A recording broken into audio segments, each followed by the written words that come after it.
Hello guys, ചെമ്പനീർ പൂവ് പുത്തൻ promo. ഒടുവിൽ നമ്മുടെ സച്ചിയുടെ ആ ഒരു കള്ളത്തരമൊക്കെ വീട്ടില് പാട്ടാവുകയാണ്. വേറെ ആരുമല്ല പാട്ടാക്കിയത്, നമ്മുടെ സ്വന്തം ശ്രുതി അല്ലെ. ശ്രുതി എങ്ങനെ നമ്മുടെ സച്ചിക്കിട്ട് പണി കൊടുക്കാം എന്നൊക്കെ ഇങ്ങനെ വിചാരിച്ച് നടക്കുമ്പോഴാണ് കൃത്യമായിട്ട് നമ്മുടെ സച്ചി ശ്രുതിയുടെ മുന്നിൽ വന്ന് പെടുന്നത് അല്ലെ.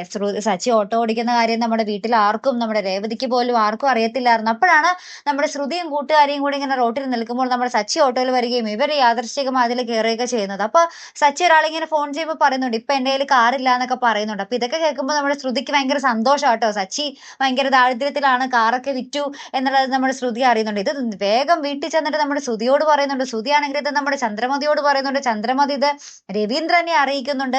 അങ്ങനെ മൊത്തത്തിൽ പാട്ടായി. അപ്പൊ നമ്മുടെ രവീന്ദ്രൻ ഇങ്ങനെ വിചാരിച്ചിരിക്കുകയാണ്, അവൻ ഒരു വാക്കുപോലും പറഞ്ഞില്ലല്ലോ, എന്തു പറ്റി എന്നുള്ള ഒരു കാര്യം കേട്ടോ.